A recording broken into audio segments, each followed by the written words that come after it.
Deep breaths, deep breaths. All right, YouTube, it is Mr. Mean coming at you live with the awesome, ever smiling Mr. James Gantry of Feral Games, Inc. We've got a hot show for you today. It has been a world of a shitstorm in everybody's lives. I'm coming off a 2-week sick hiatus with my wife and my son. They had the flu. It wasn't good. I don't think anybody's in the chat right now, but I'm sure people will join. This will go up on my YouTube channel later for everybody to peruse.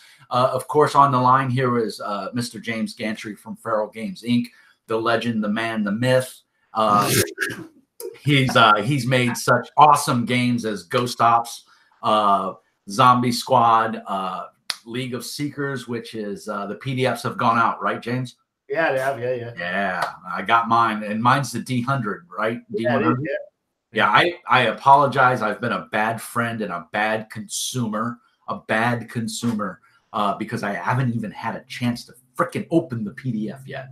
That's how busy I've been, man. You know, being unemployed is a lot of work. I don't give a fuck what these people say. Being unemployed sucks. And it's a lot of where you bust your ass to get a nominal amount of money from the government that doesn't even help you subsist. But it is what it is. Today we're gonna rant, and it's gonna be a good one. We're gonna rant about Monte Cook Games. Now, don't get me wrong. I think James and I both love Monte Cook. We love their games. I have Numenera. I have The Strange. I have the Cypher system. James, I don't know about you, but I've got all those games. I used to have a Strange, don't have it anymore. I've got the Numenera starter set. I haven't got the anything else. But yeah, I did like Numenera. I think it's quite a good concept. It's a really good concept. Yeah, I really, really fell in love with Gods of the Fall, with the whole concept. It was a unique standalone fantasy world. It was like nothing I'd seen before. Of course, it uses the Numenera or the Cypher system, which they had just come out with. And then, of course, Gods of the Fall was their first, setting book. So you buy the Cypher book, and then you buy whatever setting you want. And they've had numerous settings. And the one that I particularly like is Gods of the Fall, because it's set on a, fantasy world after this, basically the heavens fall. And the gods are dead. The gods are gone.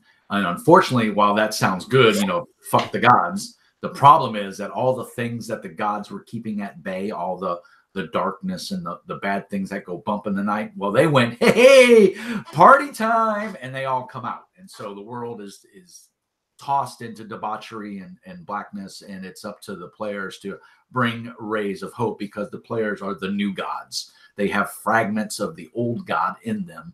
And it's up to them to grow that and become, you can be God of war, God of love, God of, wanking off in the corner, whatever you want to be. And it's a really cool concept. And I really like the game. I've yet to get it to the table, but one day, hopefully. And I'm getting ready to start a Numenera game. So I want to preface this with saying we are not against Monte Cook Games. Love Monte. I've loved his products ever since the 3.5 days of D&D. He's been in the game industry for a long time. He is a potent figure and a good writer. I mean, he does cool stuff. But James, I got some issues, brother. I got some problems. I love Monte, but there's this thing, at least in America, and I know it's over there across the pond as well, but there's this thing called greed. And you have to ask yourself, when is enough enough? Mm-hmm. Now, for everybody that's going to be listening to this, or anybody who jumps in the chat, I think James is keeping an eye on the YouTube chat to see if anybody posts any questions. And we would love to hear your good Kickstarter stories and your bad. And I know James has got a couple. I've got definitely one for sure that's bad. I've got several good. I posted a video yesterday of my dice that I got from Q Workshop that were fulfilled early. It was only a day early, but still, I was supposed to get them yesterday, and I got them Tuesday. So, or no, today's Wednesday, yes? Yes. Yes. I was supposed to have gotten them today in the post.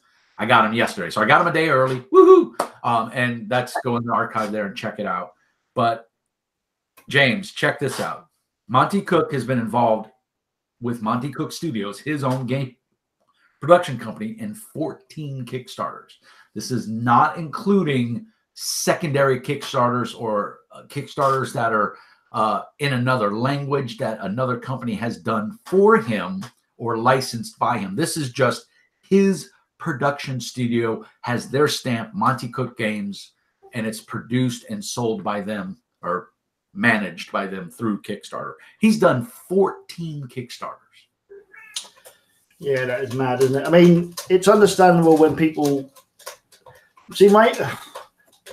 Before we get started, we have got somebody in the chat, right? So Jesse's in the chat. Hey, Jesse, he's a long-time listener or first-time viewer or something, whatever that corny phrase is. Yeah. The other thing we need to do is, before we start as well, is that if you can go into the little thing that says your name in the corner of the screen and just click on it, it's just that the screen keeps flipping between me and you, and that could, we talk a lot, it could actually cause people to get dizzy and fall over or something. Oh, okay. So if you just click on you, you'll have a little white band around it, and that's all they'll see. It'll just stay on you. Okay.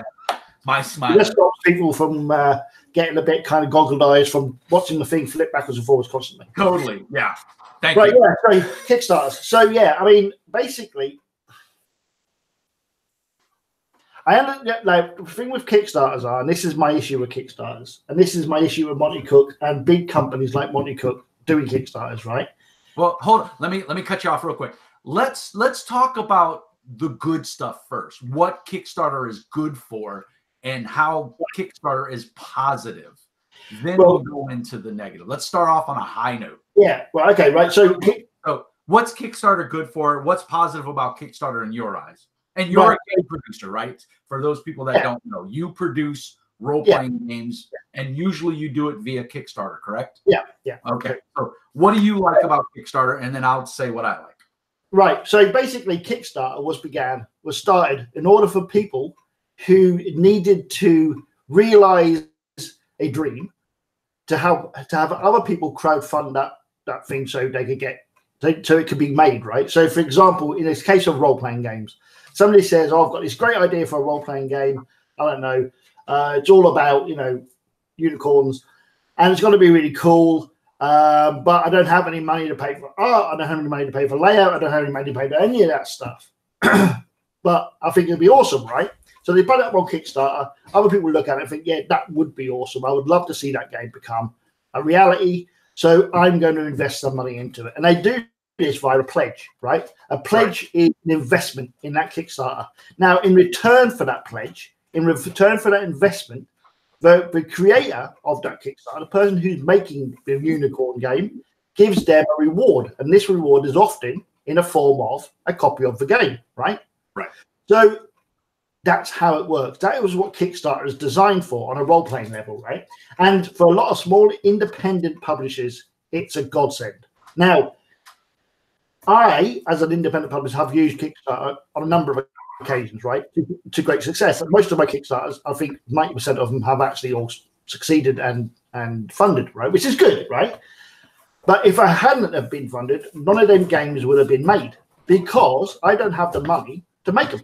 And that's as simple as that. Now, I come up with a concept, which is pretty much written either on a Word file or in a notebook, right? And I think this looks really good. I've got my play testers. We all sit around, we play it for a bit. We shuffle around a few things, and we end up saying, yeah, this works really well, right? This is what we're going to do. And at which point, I then approach Kickstarter, stick it up on there. I sometimes have, sometimes I'll buy some artwork, but not much because I can't afford much. And artwork is bloody expensive. Yes. Good artwork. Yeah, exactly. And so I put it up there and we hope that it funds, right? You hope that it funds because that funding will allow me then to make the game. We'll pay for the artwork, to get the layout, to buy the programs, to do all the stuff that needs to be done. If it funds over the amount I want, that's good because that allows me to put even more into the book, to spend more money on artwork, to spend more money on layout, and just improve upon it. Now, that's what Kickstarter is good for, right? It brings people together. It lets people who would not normally have had the resources to create games be able to create games. That's what it is. There's a hell of a lot of people out there who had some great ideas for games back in the 90s and 80s and had no money to do anything with them. There was no avenue for it. There was no, the internet's changed all that. Now you've got drive-through RPG. Now you've got, various other people and stuff. Do you know what I mean? And Kickstarter helps with that, right? It realizes that dream and it lets small people become big publishers. For example, Zweihander, right, is a perfect example of a small publisher who ended up is now considered not a big publisher, but he's known, right? Yeah, but a big one would be Modifius. Yeah, Modifius started with Mutant Chronicles, which they bought the license because it was kind of a dead license. And, you know, they did a small Kickstarter. It funded. They used that money to then to get the license for Conan. Conan went gangbusters. Yeah. They got the seal of approval from the Robert E. Howard Foundation. That money they turned back in. He went from working out of his garage to actually building a business. Exactly. And that's what's good about Kickstarter, right? Some people he was lucky. Yeah. He was lucky, right, as well, because he funded really well on that. That's the great American dream, or in this case, the great British dream, because he's over there. Chris Birchstow, in the beginning, had a business. He was running a business. So he had money behind him, which did allow him to do the artwork, probably get a few things underway before he even started Kickstarter, which probably helped him fund. Now, a lot of indie publishers don't do that. They can't afford to do that. Yeah. So they do not fund as much as they could do, right? Yeah. And that's just the reality of it, right? The fact that they fund it all is a good thing, because then their game will go out there. And the more independent games we have out there, the better the role-playing community will be, because as soon as we lose all the independent games because they can't be funded, or people can't afford it, and the world is filled up with D&Ds and all them games which everybody plays, the role-playing community will become very, very stale very, very quickly. Yep. There'll be nothing in it. It'll be very dull. Everybody does D&D. And if you want proof, look at 3.5. Yeah. When 3.5 was saturating the market, the only way for small business companies to make money was to produce 3.5 content. Exactly, right? You look at that time and you look at the number of games that came out that were not affiliated with D&D or WotC in any way, shape, or form, and most of those companies went under. Fossa went under. But they're still around, actually, aren't they? So, I'm sorry? They're still around, Fossa. Well, Fossa is owned by God, what starts with a C? Can't think. Not Cubicle 7. The people behind Fossa, but Fossa as a corporation went under. Oh, right. Okay. Right. But they got bought out by Topps. They sold their licenses to Topps, and Topps owns, Mech or BattleTech and Shadowrun and Earth Dawn. Yeah. I can't think of the name of the company right now. It's boggling my mind.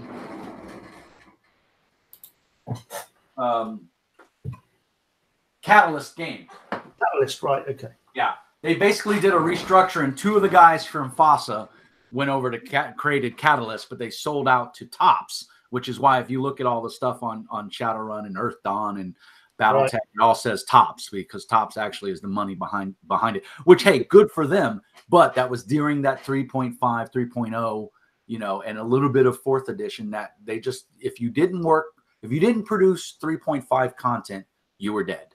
Yeah. And that's unfortunately the way it was, because Kickstarter wasn't around. No, also for a lot of that time, the internet wasn't around either. So we didn't have that access to drive-through where you could upload a PDF for $1 and, start selling some games. And an awful lot of independent games companies started off that way, uploading one sheet of RPGs and so forth, and built their reputation in that sense. So this is why Kickstarter is very important to independent publishers, and it's always been important to very small creators, whether you're making the latest pair of jeans, or you're making a role-playing game, or whatever you're making, even artwork or whatever you're doing with it, right? It's important because it allows you to do something that you wouldn't have been able to do because you don't have the money to do it. And that's why Kickstarter is important. And I mean, here's a funny thing. Go on Kickstarter, and I mean, we're specifically talking role-playing games, but there's widgets out there. There's all kinds of technology. There's coats. I mean, I saw a Kickstarter the other day for a rain slicker. Something that you can go to just about any department store and buy. But this one was innovative, because it had a little solar panel built into the back of it, and it had a plug-in that ran through it, and you could charge you know, your cell phone or your tablet or your, you know, your headphones, if you have Bluetooth headphones or whatever. And it was neat. And the thing had raised like $1 million, right? You know, I mean, and it's just, I mean, the construction but the thing is there's a market for it and people want it. And Kickstarter is a way for you to produce something with little to no capital out of your own pocket. You just have to have an idea. And it's kind of like Dragon's Den or Shark Tank. Yeah, very much so. and that's the point. And I think that's, like you said, that's what's great, because small publishers like you, Indie Press, It's Never Dark Enough, the guys behind Biomundus, the Get Wrecked version, you know, these are one-man shops or 3 or 4 guys that, you know, have a concept and, you know, have this cool game world that they've been playing in for years. And they go to Kickstarter and they throw it out there and they tell all their friends and their friends tell, you know, and so on and so on. And it gets bigger and bigger and bigger. And then they get the money to produce and everything is great. Exactly. Now, that's the good side of Kickstarter. That's bringing small publishers or developers or designers or creative thinkers into the limelight to get the funding they need to make their vision. And that's the key thing I think a lot of people forget. This is like for your game, League of Seekers. That's your vision on a Cthulhu trope, right? Yeah, that's exactly. your vision. That's not something that you took from somewhere else. This is something percolating in your brain, and you put it all together and you threw it out there and you said, hey, help me make this a realization. Yeah. Bring it to life. Yeah. And you did. Yeah. And, you know, kudos to you, because the stress, the frustration, the anger, the pain, and the financial considerations, all of that shit is all on your shoulders. Yeah. And, you know, and I have to imagine, I've never done a Kickstarter. I have backed a shitload though. I can only imagine that you're sitting there refreshing, you know, F5 on your browser when it's the last couple of minutes of that Kickstarter and you're like, you know, a couple $100 away from your funding goal. And you're like, Jesus Christ, I hope it makes it, you know, and you keep hitting the F5 button to see, you know, and if it makes it, great. Now there's even more pressure because now people have given you the money and they've said, yes, I want this product, make it. And now you got to make sure it happens.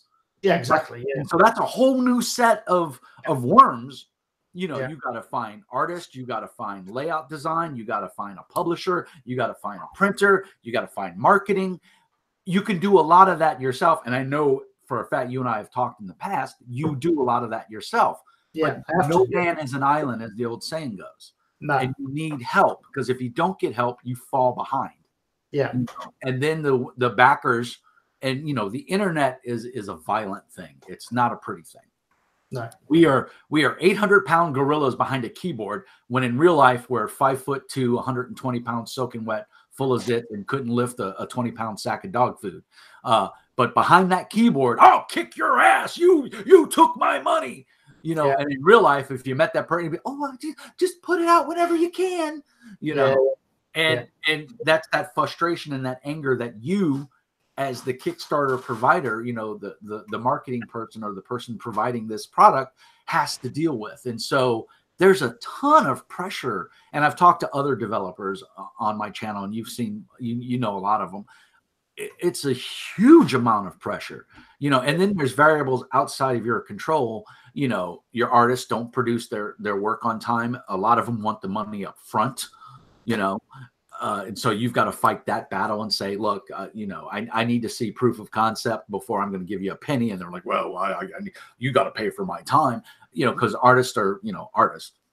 You know, I mean, they're, you know, cool people, but they can be finicky just like anybody else. I mean, when you're dealing with people, that's just it. You're dealing with people, and everybody has different tolerances and, you know, different opinions, how things should go. I should get a portion of the Kickstarter sale because I put art in the book.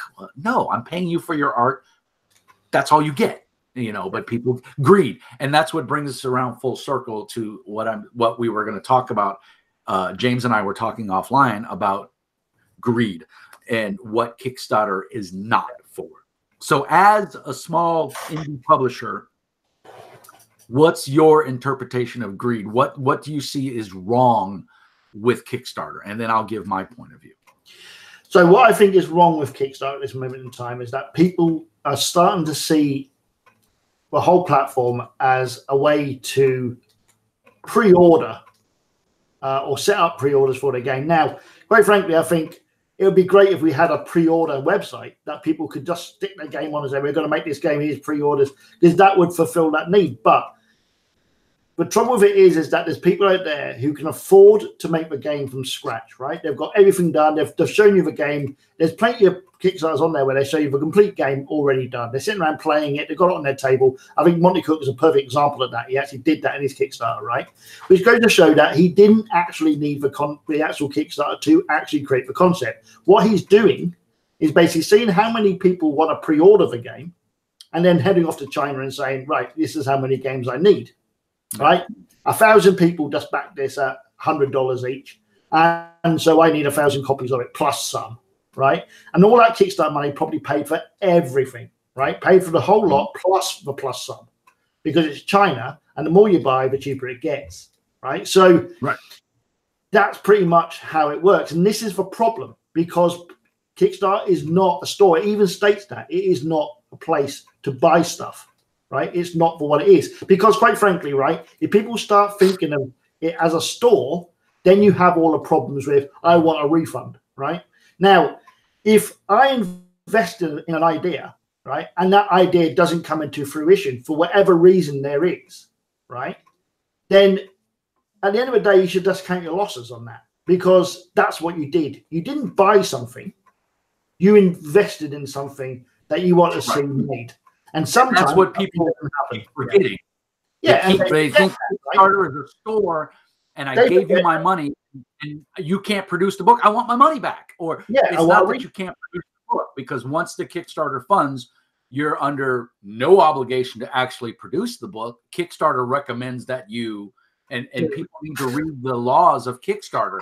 You can't go to any court, and especially here in the U.S., you can't go to the court and say, "Oh, well, I gave James $20 for a game, and he didn't produce it. I want my money back." Yeah, that's not an option, because you're not an actual business, and on top of that, you don't even reside in the United States. No, League of Seekers is a good example, right? Because with League of Seekers, it funded 500% higher than the actual funding goal, right? We asked for a certain amount, and we got more than that. I think we asked for 3,000, we got 8. Right now, this is a little bit of insight of how Kickstarter works. When you're doing a Kickstarter, right, you basically the funding ends, and then you've got a 2-week period where they basically have to collect all the funds up. Right now, a lot of times, a lot of them pledges drop.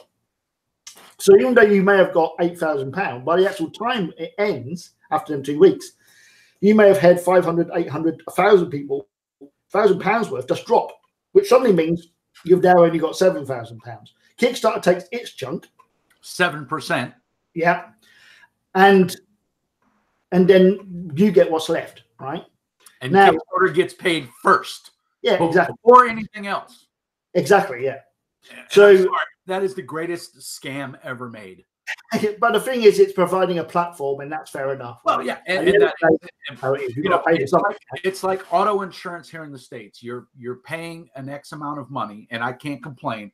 I am a 51-year-old male with no tickets, no accidents on my record, and I pay $124 a month for the possibility that I might get into an accident and need to be covered.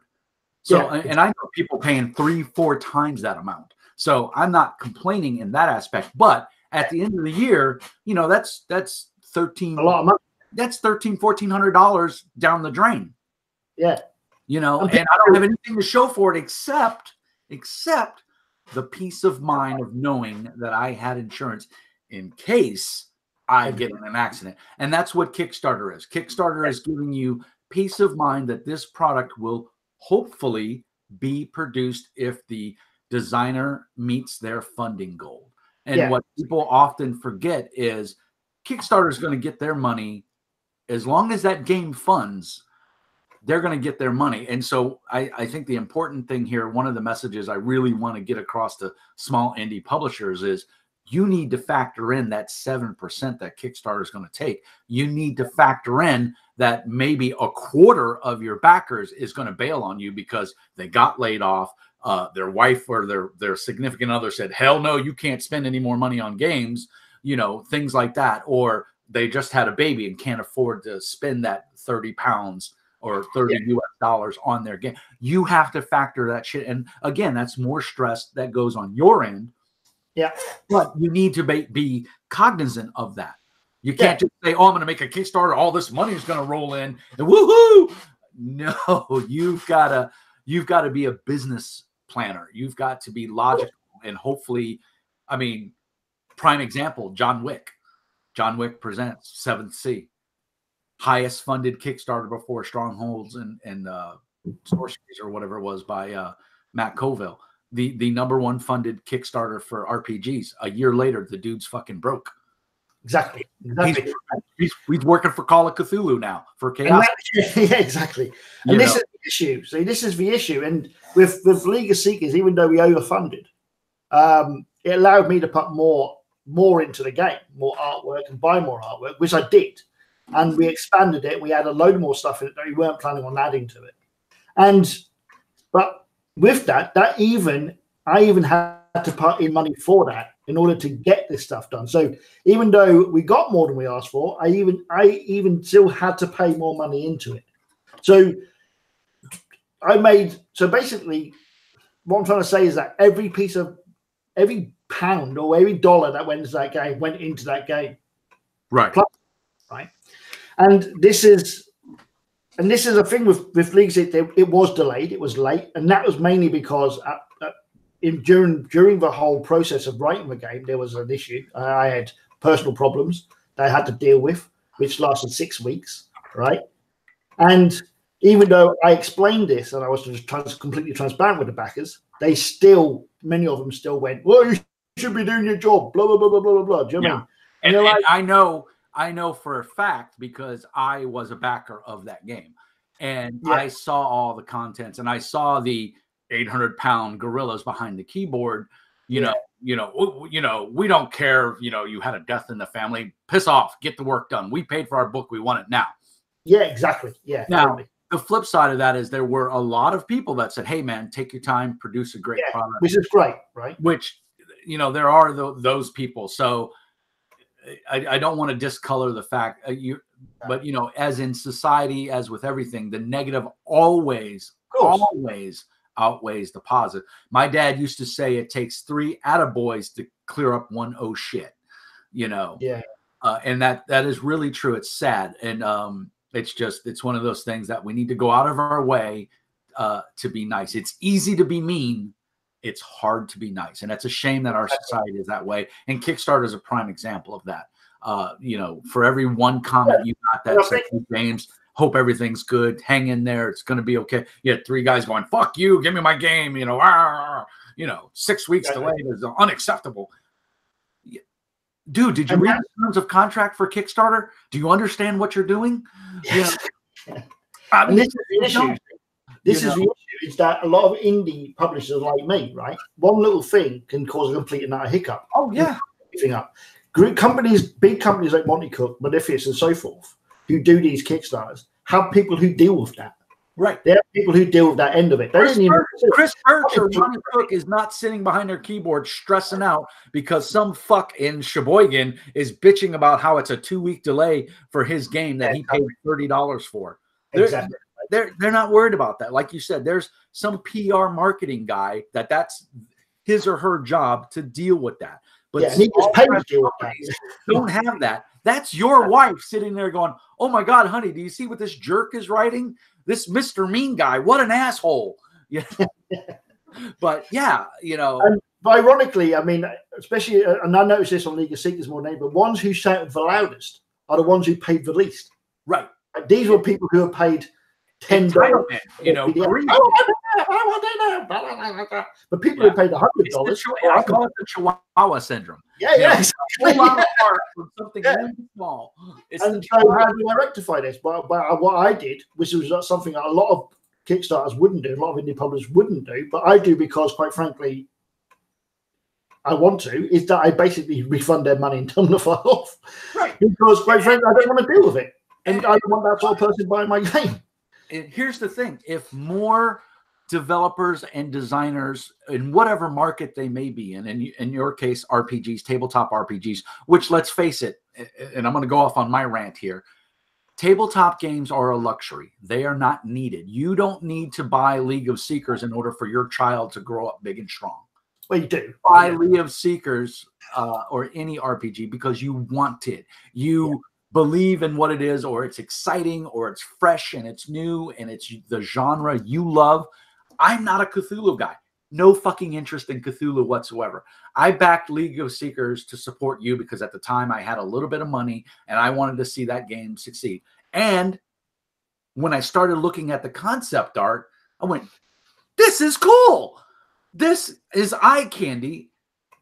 I'll probably never run the game. No offense. It's not, I don't do horror. It's not what I do.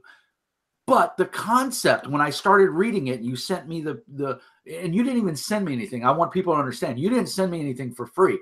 I jumped on the bandwagon when League of Seekers was being started, and you did the Kickstarter, and then I got the files just like everybody else did. And I went, oh, dude, this is cool. This is neat. And so you're spending your discretionary income. If you don't get it or you get something you don't like, it's nobody's fault but your own. Yeah. Look at what you're getting into, read, be informed, ask questions. You're not 99% of every one of those publishers, whether they be the big guys or the little guys, are reading those forums and they're answering those questions to the best of their ability. If you're not a Cthulhu fan, just to pick on you, which I'm not, why would I give you $20 to or whatever? I don't even know what I backed at. I might have been $15. I don't know. Whatever it was though. Why am I giving you that money? Am I giving you that money because A, I believe in you and I want to see your product come to fruition, or B, is it a concept that I kind of dig, or maybe the art sparks me? To be honest, I bought Simba Room for the art. I didn't know it was an excellent game system underneath. Didn't care. Never thought I was going to run it. I bought it for my collection because the art was amazing. I was in the game store. I flipped the book open and I went, ooh, that sparked my ideas. And I said, I'm going to buy this book just for reference. And then I wind up running the game and love it. Same thing could happen with League of Seekers. Same thing happened with Zombie Squad. We didn't know each other. You sent me a copy for review, and I fell in love with it. I thought, this is a great... Why isn't everybody playing this game? It's a fun game. But what I think is fun may not necessarily be what you think is fun. And that's where Kickstarter has its draw, because I can go and back this game because I think it's going to be fun, whereas the guy next to me may go, I don't have any interest in that. I'm not going to back it. And that's fine. But use it as a platform to get the things you want. Don't feel entitled. Don't talk shit to the developers and the designers and the planners and the people, because words hurt. I mean, to coin a stupid saying, words hurt. There was a guy aligned with Palladium, and I won't mention any names. This guy tried to commit suicide because he was reading all the comments on the Riffs or Robotech Kickstarter. And he was producing his own game based on Riffs, a board game. And everybody just jumped on the hate wagon. And it was enough to drive. Now, sure, this guy had issues and other things going on in his life. Sure. But the guy tried to kill himself. The only reason he's alive today is because his wife is a nurse and she was able to catch it in time and save him. And I don't want to get into the particulars or anything, but it all stemmed, the catalyst was the comments in Kickstarter. Yeah. So you want to be an 800-pound gorilla, that's fine. But remember, your words have consequences. Exactly. Yeah. I mean, good or bad, it's okay to have an opinion. An opinion and constructive criticism is different from hate. James, I bought League of Seekers. I've read it cover to cover twice. I feel the game is wrong or it's offensive, and this is why. That's criticism. James, I bought your game. It's a fucking piece of shit. You should rot in hell and die. That's hate. That's bullying. Yeah. That's wrong. There's always a right way to do something, and there's a wrong way. And that's the downside of Kickstarter, is we become these 800-pound gorillas behind a keyboard, and we want to get mad and we want to get angry. I'm going on 5, almost 6 years for Shotguns and Sorceries from Matt Forback from Outland Entertainment. I still look, 5 years, $100. The part that pisses me off, I emailed them after Hurricane Harvey and said, look, I lost my house. I lost everything on the first floor of my house. I have to move. I'm living in a rat-infested trailer. I could really use that $108. It would put me in a hotel for 2 or 3 nights. Can I get my money back?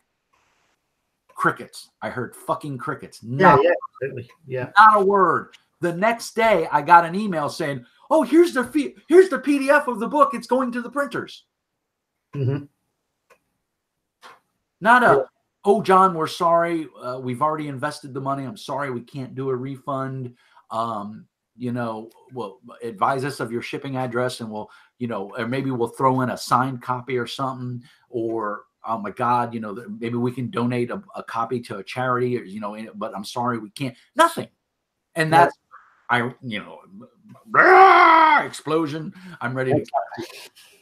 But like you said, Monte Cook,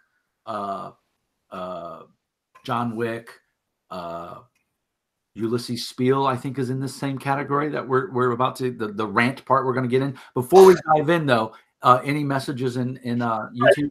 Yeah, so we've a few people have sort of asked about Kickstarters and so forth, and they're kind of commenting about the fact that once bitten, twice shy, and sometimes they'll fail, and just you just learn. And I think it's important that people remember that you can kind of tell if something's going to happen by just looking at the Kickstarter page. It's very easy to tell if this game's going to fail or not, and you normally tell by how overambitious they tend to be, right? Right.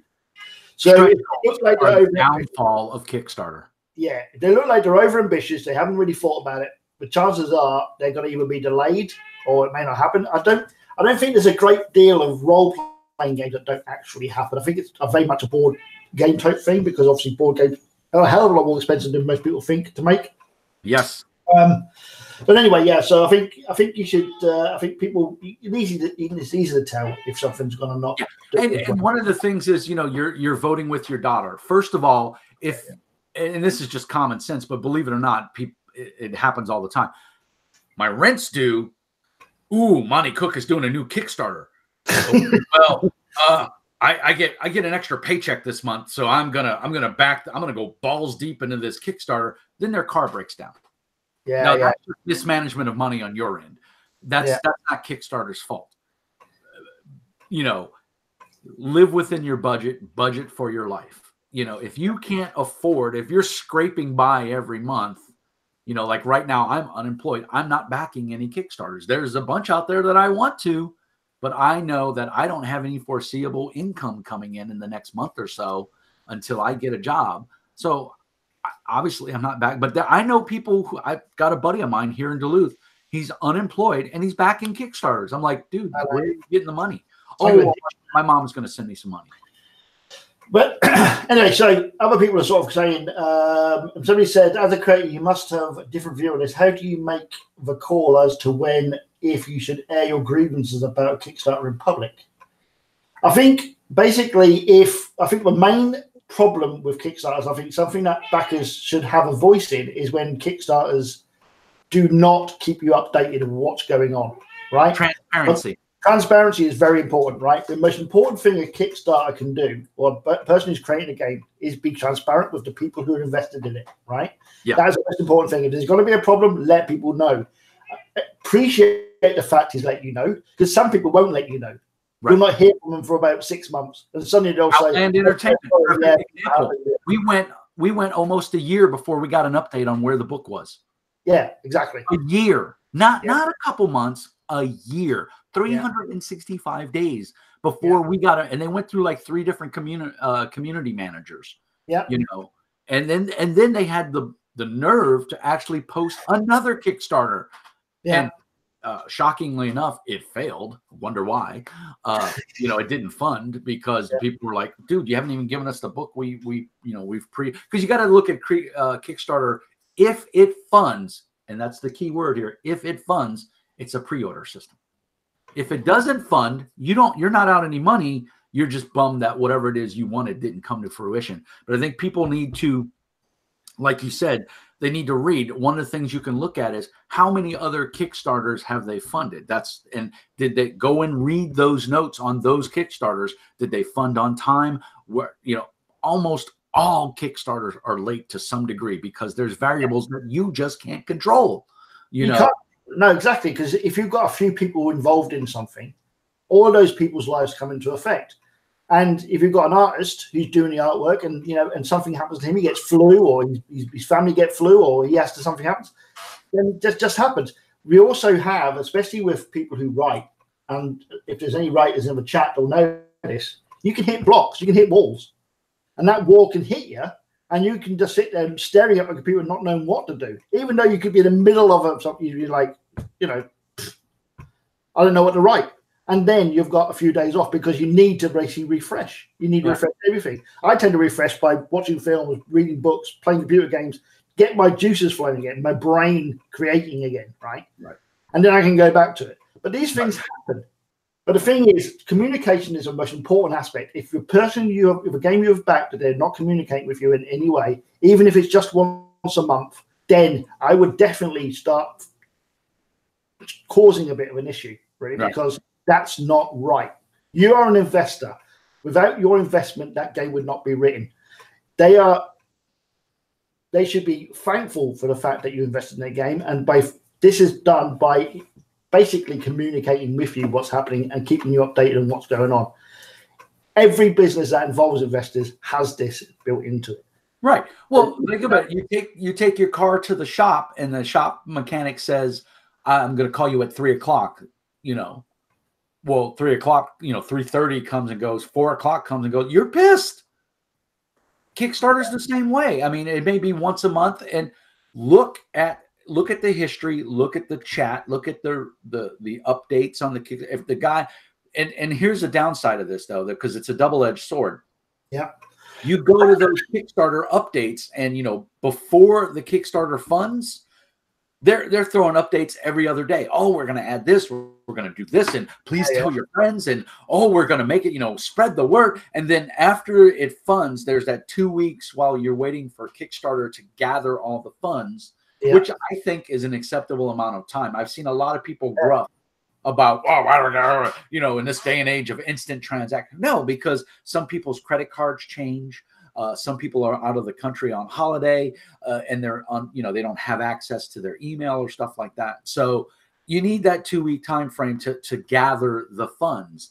And then, at that point, up until that point, if you're feeling iffy about the Kickstarter, cancel your pledge. It's 2 clicks to cancel a pledge. I knew a guy that went balls deep into the Robotech, and that's a big disaster. And we've talked about it before, but he went balls deep into the Kickstarter for Robotech from Palladium Games. And the writing was on the wall. People started seeing, the comments were getting fewer. The updates were getting fewer and far between right after the Kickstarter closed. What a lot of people don't understand is most of these Kickstarters fund via credit card. Call up your credit card company and say, "Hey, I'm disputing this charge. I never got my goods. Give me my money back." And 9 out of 10 times, your credit card company will give you the money back. Yeah. The other thing and if anybody tells you otherwise, there's a refund button right on everybody's profile on the backer list. Right. It's not hard. A Kickstarter person who's done a Kickstarter can refund you like that. Yep. And that's as easy as it is. And there's no excuse for it. They can't sit there and go, "Oh, we can't do it now because Kickstarter won't let us." That's a lie. If they say that to you, it is a lie. They can refund you. And I've done it. Right? Yeah. And that's where Palladium Books went wrong with Robotech, is because they told a lot of people started saying, because they mismanaged the funds, and a lot of people said, "Hey, I want my money back." And they said, They never said on Kickstarter that they couldn't give them their money back. What they said is, we will give you like product in exchange for your pledge. No, I don't want like product. I backed $100 for this model. I want the model. Oh, you can't give me the model? Give me my money back. Yeah. You know, and because of the way Kickstarter laws are written and because of how things work out, you can't really go to Kickstarter and say, oh, you know, he didn't give me my product, because Kickstarter says right up front, we're not involved in all of that. You know, the publisher pledges to make good on there. You need to go to them if things don't work out. We're not a middleman for arbitration. They've made that you read their rules for Kickstarter. I believe when you create a Kickstarter, you have to agree to that. You have to, to click a button that says, yes, I understand Kickstarter will not mediate disputes. You know. And that's, that's important to remember. All right. So another question is about where to get. So somebody said, unfortunately, Kickstarter is sometimes the only way to get new games. Now, that is true, right? That Kickstarter will have the newest games up and stuff, but eventually most of them will end up on drive-through as a PDF. And there's other places you can look as well. There's not only drive-through. You can go to Amazon, often get them. You can go to places like Itch.io, which is another place that's similar to drive-through. Lulu, who obviously do print on demand as well. And print on demand has gone an awful long way. In the last, print on demand is awesome. Yeah, and it's kind of there are various places out there, and most of the times your friendly local gaming store will have them if they're available. Now the thing with this is, and this is a problem, is that a lot of small publishers can't afford to get their books printed properly, offset printed, because offset printed is a lot of money. And how offset printing works is that you have to go to a printer somewhere in wherever country you're in, or whatever country you want to go to, Latvia, China, wherever you want to be, and you have to buy a certain amount in order to make it viable, right? So in order to get that book, you just kickstarted on, you kickstarted on for $20. These people have got to print out, as an offset printer, have got to print thousands of copies, and maybe they haven't got the room for that. I mean, I couldn't print thousands of copies. I've got nowhere to stick it. Where would I stick thousands of copies of a book, right? I'll tell you where to stick it. yeah. But the point is, this is why things like drive-through RPG do so well, because you don't have to do all the printing. You basically, they do the printing. Amazon too. Amazon is really good about that. Who posted that question though about the games not being available? That last question you just read. That was. Let's have a look. Hold on a second. Just let me find it. Don't worry. I just want to give them a shout out and say their name so that everybody knows we're taking questions. Yep. Let me look. Hold on a second. That was Jesse. Oh, okay. Jesse, another thing to remember too is if you back a Kickstarter and it doesn't fund, there is 9 out of 10 times there's always a way to contact the developer or the designer of that Kickstarter and say, and I'll use. Oh, you froze. James is escape. I can buy a PDF copy from you. Basically the raw file. Would you be willing to sell it to me? And 9 out of 10 times they will do it because it's money, and they've already got the game made. 9 out of 10 RPG Kickstarters go to Kickstarter. The book is already done. They're asking for the money to get art and to production value for the book. So you may not get a pretty layout, but you may just get a simple Word document that he exported to PDF. But at least you can take it to Kinko's or UPS store, and you can print it out and spiral bound it, and you'll have it for your own records. So there are a lot of times a lot of options. If a Kickstarter doesn't fund, reach out to the designer or the publisher and say, hey, is there any other way I can buy this book? You're getting the product you want. It may not be in the final state or the pretty factor or function that you want, but you're getting a copy and you're putting a couple bucks in that developer's pocket. Which is a win-win because you get the book that a lot of people aren't going to have, and as well as you're giving that person or that company a couple of dollars. But I want to go. Oh, what's up? No, I was just going to say, I mean, you're right. I mean, my first game that I did was basically done on LibreOffice, which is a free word program. and basically made it into a PDF and uploaded it on the drive-through. Yeah. And that was as simple as that. It didn't cost me anything to make it. I basically went on DeviantArt, went to people saying, I'm doing a free game. Can I borrow your art? I'll credit you for it. I can't afford to buy it. And they went, yeah, no problem. As long as you don't sell it and you credit me for it, you can use my art. Yeah. And I used great artwork, and it was a great looking. You know, it was all right. My first attempt using LibreOffice, but it was all right. It led to things like Zombie Squad and Ghost Ops and League of Seekers and what is it, Blood Iron? Yeah, Black Iron. Yeah, is it Black Iron? Mm-hmm. Yeah. And by the way, on a side note, did that fund? Is it still in Kickstarter? That it funded, yeah. It did. Okay, I'm sorry I didn't keep up on it because we'll talk offline about that one. But yeah. Jesus Christ, I better get a review copy or I will drive to England and kill you. And I can't say James, for everybody, he is a great publisher. He's a great writer. He makes awesome games, and I'm not pandering to him. He has become a stalwart. I'm happy to call him brother and friend. He has stood by me and given me such great words of encouragement when things in my life were going really bad, and he's been there at least just for an ear to listen to. And sometimes that's all we need. And he's been great. And so I really try to back everything that James does out of the kindness of my heart, because I really stand behind him as an author and a publisher. I think he does great work. If you haven't picked up any of his games, by God, go get the PDFs. They're dirt cheap. Delve, my God. If you love Warhammer Fantasy, but you don't want to deal with all the bloat of the system and you want something a little simpler, but you want something that's dark and gritty, Delve. If you've played Path of Exile, the computer game, that is literally Delve. And Path of Exile is one of my favorite, hack and slash looter type fantasy looter games. And I think Delve is it's a perfect game for that if you want to recreate that. But enough of that. Yeah. I want to pick on Monte Cook now and Modifius. Before we got online, James and I were talking, and just so you guys know. And again, I want to preface this, and I want to thank everybody who's participating in the chat and listening.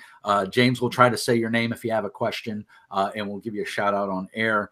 But I just want to point this out, and what greed is to me, and this is a prime example. And I'm not picking on Monte Cook to pick on them or to deride them or be derogatory. I love their products. I think Monte Cook is a super nice guy. I've watched him on YouTube on a lot of videos. I own Numenera. I own The Strange. I own Cypher System. I've obviously bought his products. I've never supported one of his Kickstarters because they've always come out at a time that I just couldn't financially do it, or I had backed something else and I only had limited money. So just for those that don't know, Monte Cook has produced 14 Kickstarters to date.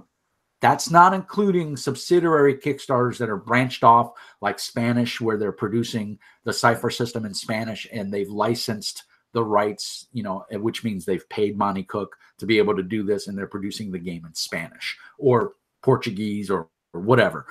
These are just 14 Kickstarters that have Monte Cook's company logo on them. They are produced and managed by Monte Cook Studios. 14. Now, I went to the Kickstarter page and it went a little south on me, and I couldn't get the last 5. So I've only got 6 or 1, 2, 3, 4, 5, 6, 7, 8, 9. I've only got 9 out of the 14. And this this is amazing. To date, just on Kickstarter, this is not outside money. This is not backer it pledges, where they do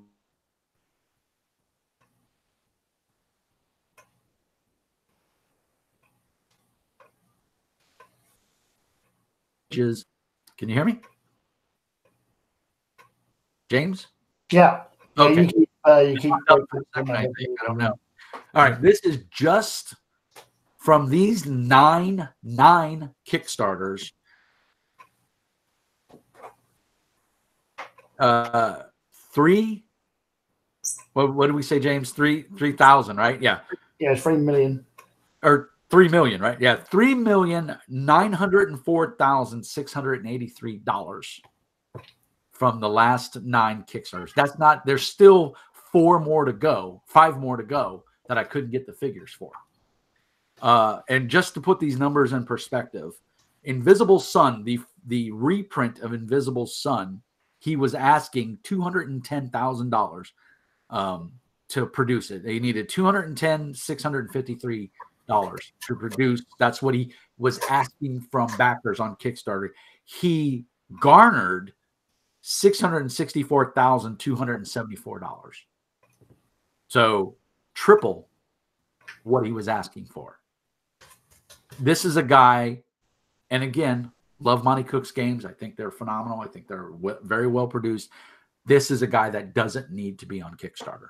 This is a guy that is hurting Kickstarter and hurting indie games developers, because at this point, he has enough capital, he has enough clout with his name that he can go to an investor or a publisher and say, hey, I've got an idea for a game. Let's make it. And they're going to go, oh, hell yeah. Because that's just all they're seeing is dollar signs. So this is what James was talking about, where people were using, and I agree with him, by the way, this is where we're talking about that people are using Kickstarter as a pre-order system. And that, in my eyes, and I think, James, you agree with me, this is wrong. Yeah. I think this hurts the industry more than it helps. And I think it's up to us as consumers, because, James, you buy a lot of Kickstarters too, right? You've backed quite a few, because you've got a collection similar to that right there as well. Every time I do a video chat with him, I see RPG books laying all over the place. So I know he's just as bad as I am. To put it in perspective for another one, the Cipher System core book. So after Numenera and the Strange and the reprint of Numenera and the box set, and then the reprint, Numenera has been to Kickstarter 3 times for various iterations of it. Because they did a Numenera 2.0, and then they did a box set, a special collector's box set of Numenera, and those all did really well. But the Cipher System was a new IP using basically the Numenera system, because people wanted other genres. They wanted a generic rule system using the Numenera and the Strange. And so he came up with the Cipher System. Just the core book. He went to Kickstarter, and this was his 6th Kickstarter. He said, I want $30,000 in order for me to produce this book. And people on Kickstarter said, sure, let me throw money at you. And so he got $304,430. $304,000. 10 times what he was asking for, right? Is that right? Yeah, 10 times. Yeah. 10 times. This guy doesn't need to go to Kickstarter anymore. But yet he's still putting everything on Kickstarter instead of just coming out. Now, Modifius, they're another one. They were a small press company. Like I said, Chris Birch was working out of his garage. He did have a small business. But I think Chris is more of a success story of Kickstarter than I would consider Monte Cook to be, because Chris got, he paid his hard-earned money to get the license for Mutant Chronicles, went to Kickstarter with it. It went gangbusters. He took that money, reinvested it, bought the IP or the rights to produce Conan. That went gangbusters, put it back into the money, got the license to Star Trek, put it to Kickstarter. But now he's producing books outside of Kickstarter. Yeah.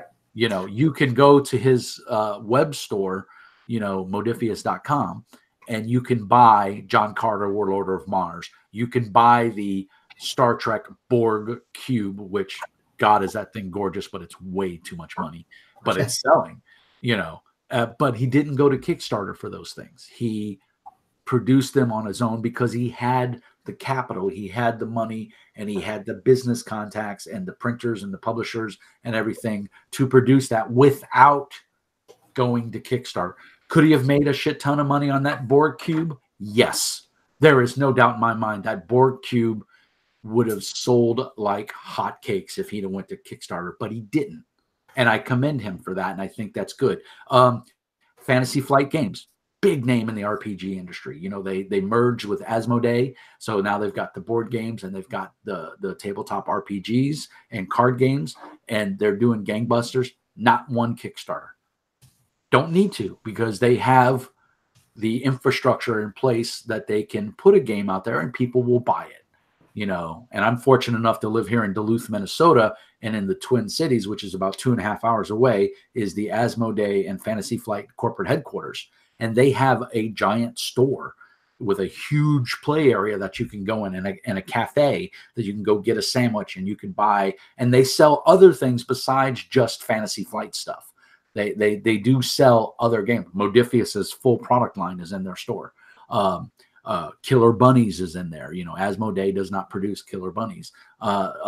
Cards Against Humanity. You know, they've got other things in there besides Fantasy Flight product that they're selling as a retail store. And it's their property. It's their IP as far as everything goes. So it's pure profit. You know, they're paying probably Asmodee, I would imagine, has the shipping and everything, you know, the contacts and alliance contracts and everything. So they're doing it right, is basically what I'm saying. And they don't need to go to Kickstarter for, you know, would those Star Wars RPG, you know, the Edge of the Empire or Force and Destiny, would those go gangbuster on Kickstarter, James?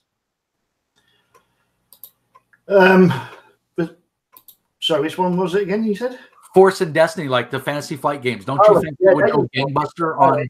Yeah, they would sell like hotcakes. They'd make $300,000 because because Fantasy Flight doesn't really need to do that. They don't need to go to Kickstarter. They don't. WotC. I mean, we love to pick on D&D. You know, WotC doesn't do Kickstarters. They don't need to. They have a full development line. They've never used Kickstarter or any kind of open source. They produce their games. They publish them. They send them off to. In fact, their games are printed here in America. For those that don't know. You know, if you bought the latest August edition of the D&D box set, you know, this is the one with the metallic covers, which is beautiful, by the way, has all the latest errata in it. I got it off of Amazon for like $100. They were selling it, I think, for 150.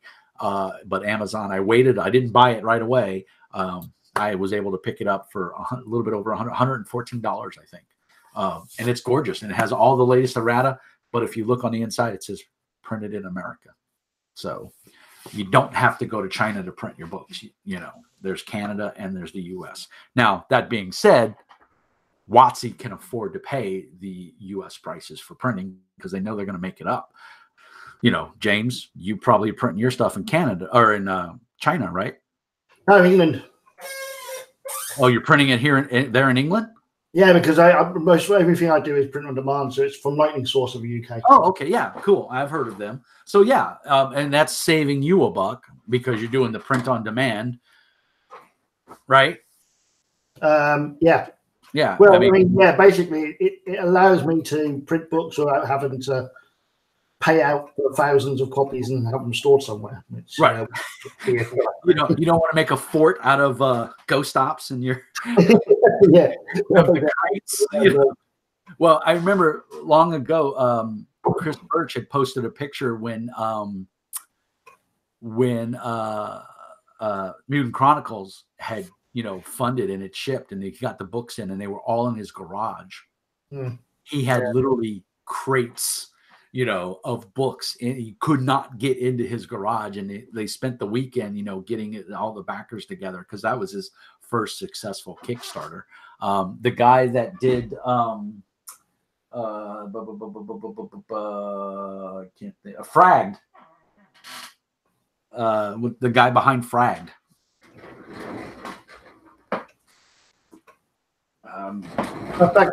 Right. Yeah. Same thing, working out of his garage. This was he does everything. He does the artwork as well. So yeah, and now he's got a business. He's got a storefront. He's you know, so another Kickstarter success story. He's done really well. His product line is grown, and you know, I'm not. And Modiphius has gone gangbuster. I don't know if you've noticed this, but now they're like all the Free League stuff. Coriolis, Symbaroom. They distribute it all, don't they? Yeah, they're kind of like distributors for it all. Yeah, and I mean, smart, right? Because they get a cut of that.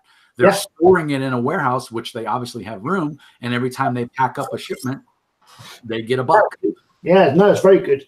And it's good how they've grown. I mean, my issue with Monte Cook is the fact that it was obvious in the Invisible Sun Kickstarter, first Invisible Sun Kickstarter, where he had all the game already made, everything was done. He was sitting around the table playing it. So basically, they'd already made the game. They produced it, the artwork had been done, the whole thing had been concept. The hand they built had already been built. Everything was there in place. The cards, everything was in place. They'd already made the game, right? So basically, the Kickstarter was just a pre-order. They needed to know how many people they needed to order to go to China and say, right, we need this many copies of the game. Right? We've got 1,000 backers. They've all paid their $200 or whatever it was for the game. And now, we need that many copies made. And it's a pre-order system. You're not helping somebody create something because they've already created it. All you're doing is pre-ordering. And the trouble with this is that every time Monte Cook comes up with his whole new Kickstarter, and he's done a Kickstarter for Invisible Sun twice. Yeah. You're telling me that the money from the Kickstarter and the sales of that game, which he obviously sold copies of that game because they were in game stores here in this country, right? So he sold copies of the game, right? That didn't make enough money to make a reprint that he didn't have to do a Kickstarter for it. I mean, just cheeky, really. And the thing with it is, and this is my problem, is that as long as these big companies continue doing these Kickstarters for money they don't really need, small indie developers are being pushed to one side.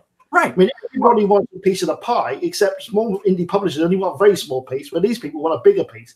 I mean, and it's greed. What we're talking about, greed. Because here's the thing: I've got a gaming budget of $200. Yeah. League of Seekers, Numenera. I've never heard of League of Seekers. You're only asking $5,000. Monty's asking $30,000. Ooh, well, that's obviously going to be higher. Your brain automatically says, well, they want more money. It must be a better game. It's bigger is better. That's how we think as a society. It's how we think as people. It's not until you sit there and you read about, okay, what is League of Seekers about? We'll look at some of the artwork. The thing is, for the first Numenera, he was only asking $20,000. And like James said, don't forget, they were sitting around a table playing it. They were playing Numenera when it went to Kickstarter. The game was already done. He just needed the money to print the game. And he was asking for $20,000. He got, when Kickstarter shut down, $517,255. Yeah. So you mean to tell me he couldn't take some of that money, bank it, and roll it into, the Numenera box set, which was the next big thing, or the Strange? Every game, as far as I know, and if I'm wrong, anybody in chat, please feel free to correct me. Because again, we're not bashing Monte Cook. We're not bashing Modifius. We're not bashing, any of these game companies. We're just saying it's greed. For good or for ill, it's greed. And I think the greed is what's hurting small game designers, because I only have so much money to spend on my hobby. And here's, Numenera with its flashy, little video movie that I can click on that, and they've got voice actors to come in and do stuff. And, they've got cameras and lighting and, whole production costs. And then there's Bob's Adventure Game, where it's just him standing in front of a camera like I'm doing right now saying, help me make my game. Yeah. I mean, come on. Which one are you, unless you sit down and read Bob's Adventure Game and go, oh shit, that's really cool. I like what Bob's doing. You're most likely going to throw your money at Numenera because, well, it's successful. Success breeds success. Yeah. And I just think my opinion is at this point, Monte Cook needs to do what Modifius has done, open up a store, open up a presence on the internet, and sell your product that way. You don't need to go to Kickstarter anymore.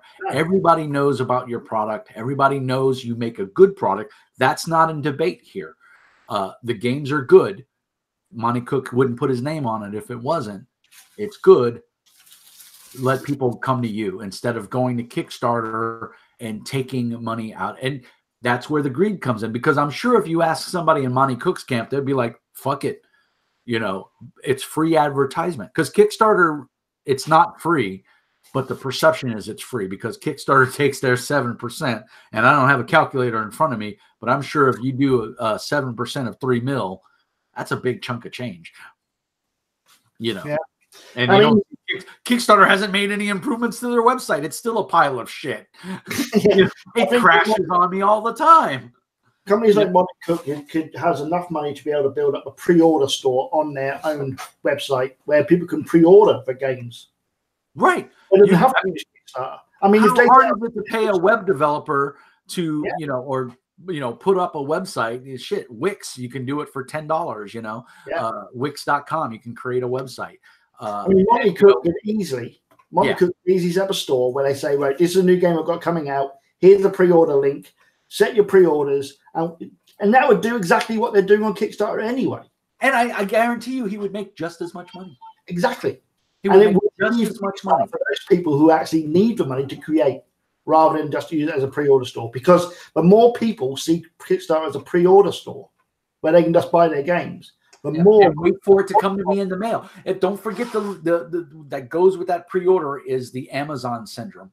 And what I mean by the Amazon syndrome, Amazon's putting small mom and pop businesses and even medium to large size businesses out of business. We have Shopko, which is a local department store here, going out of business. Yeah. They can't compete with Amazon. And I go in Shopko every week, at least once a week, to get toiletries and little things. And there's always people in there. There's always a line. They're everybody's friendly. I like going there. I like the products they carry. They're going out of business because stores in other areas aren't doing as well as that store is. So it was never a problem with the Duluth store. It was a problem overall with the company. They weren't viable because Amazon is killing them. Because let's face it, I have to get in my car. I have to drive through the snow. We had 59 inches of snow or almost 100 inches of snow this winter. And by the way, we have a storm coming through tomorrow that is threatening, they're saying, to drop about 18 inches of snow. So we're not even done with the snow. So I have to get in my car. I have to put on cold weather clothes. I have to drive on slippery conditions to go a couple miles down the road to buy toilet paper. Or I can click a button on my fucking computer and have it delivered to my house in 2 days. Or one day if I want to pay a little bit extra. Which one would you do, realistically? Especially if you're an older person, you're in your 60s or your 70s, and your back is hurting because your arthritis is kicking up because it's cold. Yeah, I'm going to go to fucking Amazon, dude. Yeah, exactly. And the thing is, it's that kind of, and this is the problem, is that as long as these big companies continue using it as a pre-order store, the whole point of Kickstarter will not be lost. Yep. And all those people who are indie developers who can't afford to have all their stuff made, can't afford to spend £5,000 or dollars on artwork and so forth, so they can do a Kickstarter and work out how many copies they can get printed, right? People who can't afford it will just die off. And here's another greed factor. Look at one of the artists that's doing art for Monte Cook's games. Now, you as a small business, say me as a small business, I want to go to him and commission a piece of art. Before Monte Cook Games hit big, I probably could have got a piece of art from that guy in 8x12 for $80. Yeah. Right, full color piece of art that maybe was digitally produced and in high quality, high res print job, and he sends me a JPG of it or whatever the other format is, I forgot, a PNG, right? Yeah. And then I can take it to my local Kinko's and print it on some nice canvas, and I can have a real nice picture or whatever. But if I try to go to that guy now, or you try to go to that guy or gal now, after they've made God knows how much money, he won't even talk to you. He or she won't even talk to you because you can't pay their rate, or I can't pay their rate because they're making a shit ton of money off of Monte Cook. So now their expectation for their pay has gone up, and rightly so. I don't have a problem with that. That's the great American way, or that's commerce in and of a nutshell. Why would I lower my cost to produce something for you when this guy's going to pay me 3 times what you're willing to pay me? I'm an idiot if I do it for you, right? In a commercial sense, So, I mean, that's the downside. And Kickstarter's not going to say, hey, Monty, you've made a lot of money off of us. why don't you open your own web store and let us focus on the indie developers or the little guys? They're never going to say that, because 7% of 3 mil is a lot of freaking money, and they're not going to say no to it. 7% of $8,000, right? Did I lose you? No, yep. You keep fading in and out. I don't know what it is.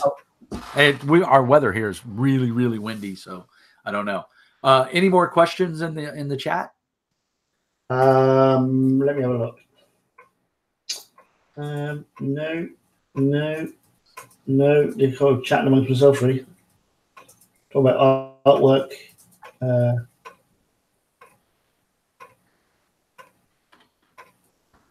Yeah, I mean, somebody's saying that the hurdle of having to buy artwork for the KS, and that can be a problem. Some artists are pretty good, though. They will actually let you borrow artwork to show an example of what the artwork will look like in the game. So when it does fund, they're guaranteed that kind of work, if you like. Not all of them will do that, but some of them will, and it's worth looking for those people who will help you in that way. DeviantArt's probably a great resource for that, because there's a lot of starving artists on DeviantArt. So if you're a small game designer, or you're making something and you need some art, that's probably one of the first places. Yeah, the forum's a good place to post. There's a forum on there you can post, and people are pretty quick at jumping onto it and stuff. So that's pretty good. But I mean, I think we need to be very wary of. I mean, by all means, back games and stuff. But I think you just need to be wary and aware that there's a hell of a lot of good games that get lost on the wayside because people only have a limited amount of funds. They can't buy everything. And when the next Monte Cook comes up, he wants a 200 starting bid pledge on his Kickstarter, which is ridiculous, actually. I couldn't believe that. The drive-through RPG for the PDF, not even PDF, for $100. It is insane. It's ludicrous. I mean, people will moan about the fact that there's a 300-page PDF here for $30. That's a bit steep, isn't it? Right, yeah. And then and this is the person who actually needs the money, and he's using that money to feed himself. Do you know what I mean? And then Monte Cook comes along, who's just made 4 million, basically. Let's say 4 million, because this, including the 6 you didn't count, on a game that he's already printed anyway, and already had. He's probably going to sell whether you fucking back it or not. Well, and all of these games use the Cypher system, so he reprints. There's no development. He's just coming up with. He's pulling worlds out of his ass, and he's already got the game mechanics. He's using that money to get the top artist, and then to a top quality production. Which again, great. There's nothing wrong with that, but I don't think he needs to go to Kickstarter for it. And like I said, I've noticed that Modifius has backed off of the Kickstarters. And I'm glad to see that, because I really thought Ulysses Spiel, they're another one. I don't want to make this all focused on money. Ulysses Spiel is a German company. They produce a game called The Dark Eye. They also bought the rights from West End Games when they went under. They bought it from the property owner for Torg, and they did a Kickstarter for Torg 2.0. Yeah. They've also kickstarted a number of card games, living card games for their The Dark Eye world, Aventura. 40K game as well, Wrath and Glory. Yeah, Wrath and Glory they did, and they did a Kickstarter for that as well, I believe. Yeah. This is a company that is well established. They are the WotC, for those that don't know, Wizards of the Coast. They are the Wizards of the Coast of Germany. The Dark Eye has been in production for 30 plus years. It has, and they've always been a company that has said, give us your feedback. We want to know what you think of the world, what you like. And so fans have had a huge influence on that game. And then it came to America and it sold like hotcakes, and they did a very successful Kickstarter. And I know because the guys at Ulysses Spiel North America reached out to me when I did a review of the very first Dark Eye. It was one of the first videos on my channel. I had done The Dark Eye because I'm German by descent. I'm German and Native American. And this was a German produced game, and I had known about it for years. And so when I saw that there was a 5th edition, new, I jumped on it gangbusters. I bought the book. I went in, and they sent me everything via PDF from that first Kickstarter, and it was amazing. It was and they were very nice. And I, full disclosure, hey, the guy sent this to me. I want to, I just want to talk about it. And I've continued to back their Kickstarter. So I'm just as guilty of the Monte Cook syndrome, because the thing is, and what brought this to my mind months ago when you and I first started talking is I remember seeing the Aventuria Warring Kingdoms Kickstarter, and I backed it because, ooh, it's on Kickstarter and I can get it, and I had the money, and I didn't go too deep into it. I backed it maybe 60, 70 bucks US dollars, and I got a decent amount of stuff for my money. I felt it was worth the bang for the buck. And then I went to my local game store and I saw the book sitting on the shelf a week later. And then I saw it on Amazon for $10 cheaper than what I paid, for the Kickstarter. And it really just kind of kicked me in the balls, and it woke me up and said, this is a big game publisher. They have all this material is already written. They're just converting it to English, and they have a North American company to do that. Why am I giving them my hard-earned money on Kickstarter when they really don't need it? They've got the infrastructure in place. They've got the printing company. They've got the translators. They've got the layout artists. They've got the designers. They don't need my money to produce this book. They're going to produce it no matter what, So why not just wait and buy it at my favorite local game store? Because we all know your favorite local game store is starving. They are struggling. They're all going to Magic the Gathering because that's the only way they can make money. Yep. And it's a shame that it's so, and Amazon is hurting them, just as much. And I'm guilty because I don't have a good game store here in Duluth. So I have to hope that the goodness of my friend James will send me cool games. There's actually a really good website called the Independent Publishers Revolution, I think it is, the IPR. Yes. I'll link. What they do is they basically are very similar to Drive-Thru, where they'll take PDFs and they'll also take printed books, right? And they'll do the same as Drive-Thru. They'll send them out to you and stuff. You can order them and they'll send them. But the other thing they do is they're affiliated with a number of actual bricks and mortar stores throughout the world, which they then send books to. So indie publishers can actually, I can go on there. I mean, I'm going to have an account on there soon. I'm not at the moment because I just haven't got time to get it sorted. But I can put my book on there, and even though it's print on demand, which a game shop wouldn't take, right, because it's just too much cost in it, right? They will take it and they will sell it on to maybe a bricks and mortar store in wherever you live, and you'll see that book on the shelf, which you wouldn't get to see it normally. So if you ever get the chance to go on the Independent Publishers Revolution website, the IPR they called, check it out because it's. Well, I tell you what, send me a link to it in Discord, and I'll make sure to include that link in the show notes for when this goes up on YouTube for people to watch later. Yeah, I'll get that link sorted out now, and that'd be awesome because those are Lulu Press. That's a big one here in the States. I mean, I think they're all over the world. But Lulu's really good too.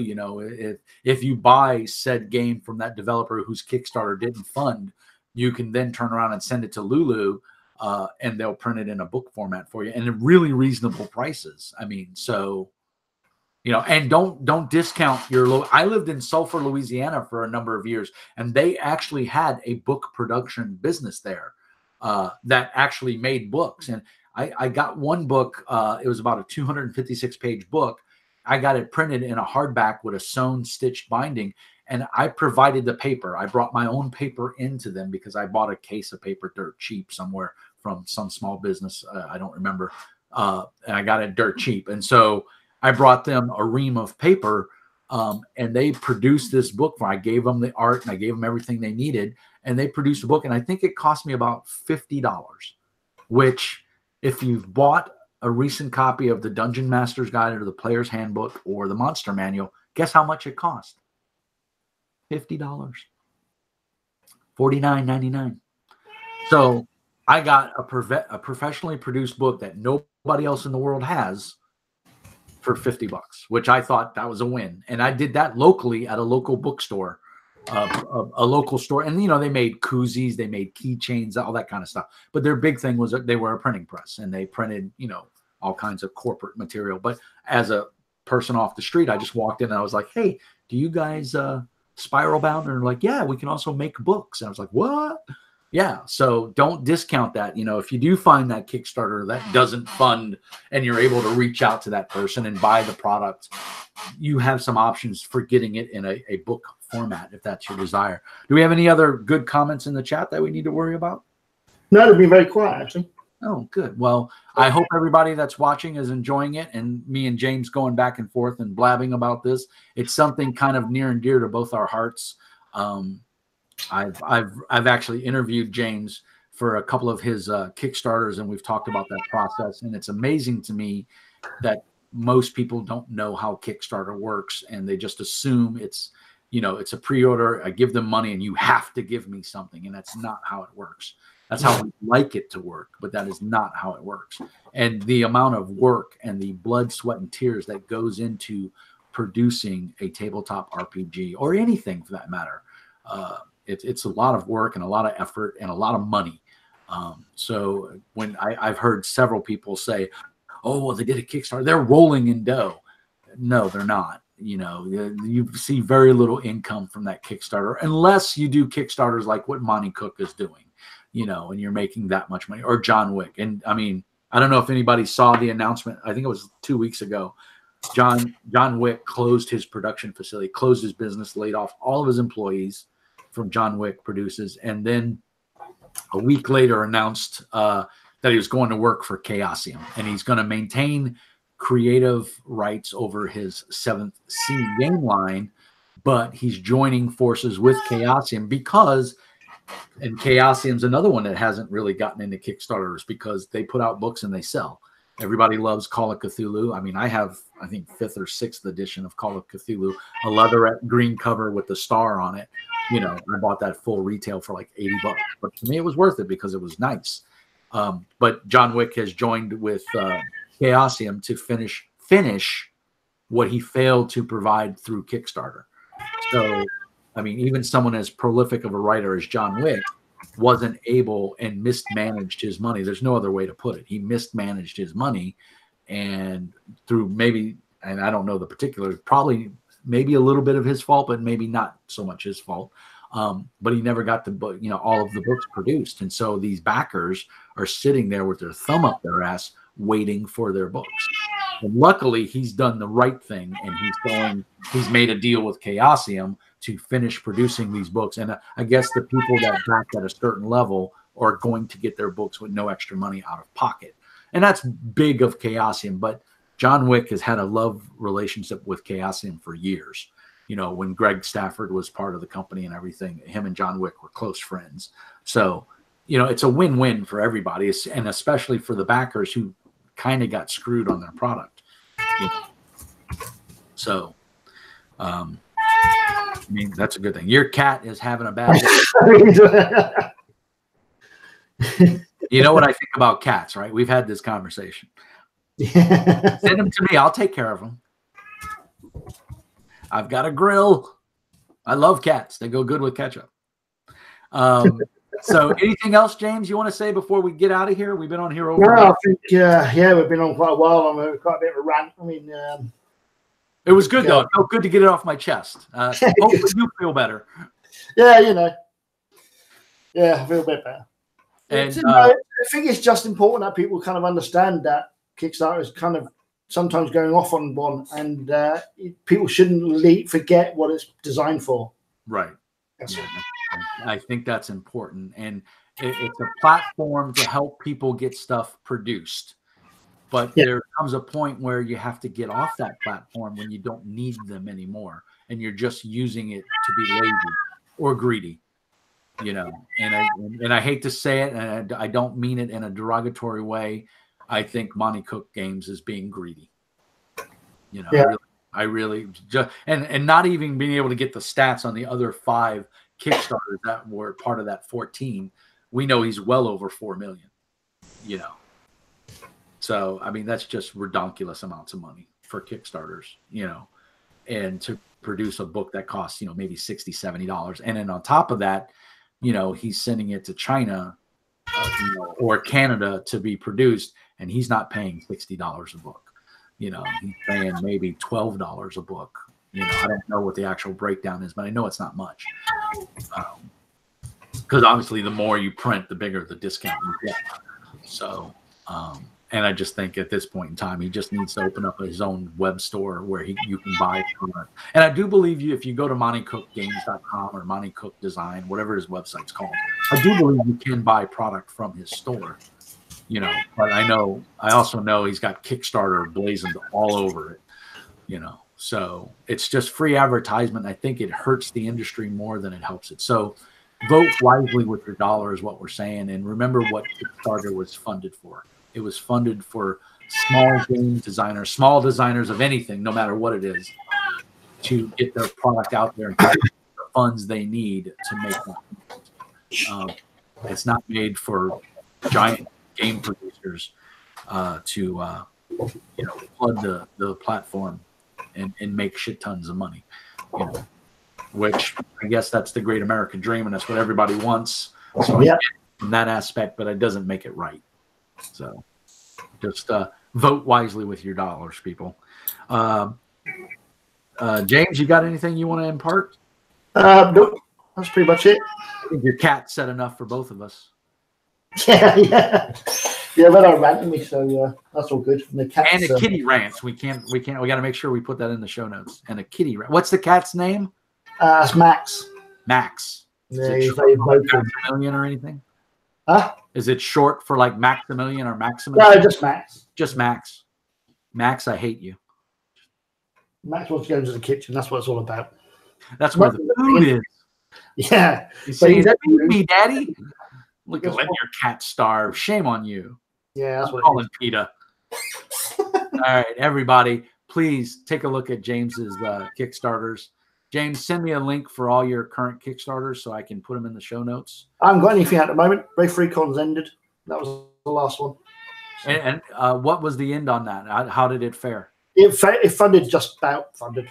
Oh, okay. So it didn't. See, and I looked at the last time I looked at it, I really thought, oh, wow, is this going to make it? Because I thought that would go really well. And I guess. I was lucky that a lot of the backers are really kind of dedicated, sort of part of the community and stuff, which is really good. And they kind of up their pledges to get it funded. So they pulled together and got it funded, basically, which is great, which is awesome. Kudos to all those people. I'm sorry I could not fund it. I just didn't have funds. I am happy with my League of Seekers. I just can't wait to dig into it. I loaded it on my tablet last night, and so I'm going to start reading it. Here you should be getting a physical copy at some point in the next few weeks. So. Oh, okay, cool. I won't say no. So I'd wait for that, mostly. Cool. And now, is there a Savage Worlds version of that coming out too? It is, but at the moment it's not on sale. Okay. So so right now we've got its own proprietary, which is the D100, right? Yeah, and a Fate. And then the Fate version. Okay, cool. So guys, go, and you got a website, right? We have, yeah, but you're probably best to go drive through, really. That's where go to drive through. Okay, and just look up Feral Games Inc. All one word, right? Yep.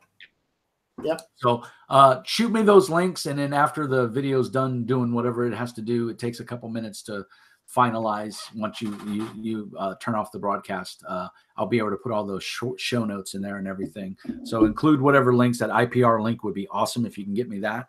I'll put it in the chat, actually. Oh, okay, cool. Put it in the That's chat. Even better. Yeah, put it in the chat. Everybody that viewed, Jesse and anybody else who was able to tune in, I'm sorry I didn't give you a shout out, but thanks everybody for watching. I'll finish up the broadcast with a little housekeeping. I'm on YouTube. Like and subscribe. It helps out the channel a lot. I think we're up to 477 subscribers now, so thank you guys. I'm also on ZellyPay. You can send contributions. As you guys probably aware, I'm unemployed right now, so anything you send is awesome, and it really only costs you a little bit of your time and whatever money you decide to contribute. ZellyPay, you can use it through your mobile device. I'll get it right away, and it doesn't cost you anything extra. It doesn't cost me anything extra. So thank you guys very much. James, as always, an awesome pleasure. Max, shut the fuck up. Yeah. I hate cats, by the way. But Max is cool. Max is cool. He knows it. He knows it. That's why he's doing it. Yeah. But thanks everybody in the chat for watching. Thank you so much, James, for participating and coming on this rant with me. And I don't think it was that bad of a rant. Right. Hopefully it was very informative to people and they enjoyed it. And we'll definitely do it again. When is League of Seekers going to be available in game stores? I mean, can I go to my local game store and buy a copy? Or is it going to be only? No, I mean, I don't know. It depends. I mean, if it goes on to Indie Press Revolution, then possibly. Okay. See how it goes. At the moment, they will drive through. No pressure and tell me to shut the fuck up. But don't we have another Kickstart coming for Ghost Ops? Isn't there going to be a future Ghost Ops or something? There is, yeah. We are planning something for later this year. I'm not too sure later this year. Okay, so we'll chat about that, and obviously I'll give you some airtime for that because I would love to hear more about that. Guys, Mr. James Gantry, awesome game designer. Support him if you can. Support Mr. Mean. I appreciate. I love all of you. Thank you, everybody, for help making this possible. James, you are a scholar and a gentleman. Max, you're an asshole, but I love you anyway. And Mrs. Farrell Games Inc., thank you for being in the background. I know you were listening. I was hoping to see if she'd say something because she's real quiet. She's actually somewhere else. Oh, she's out and about? Okay.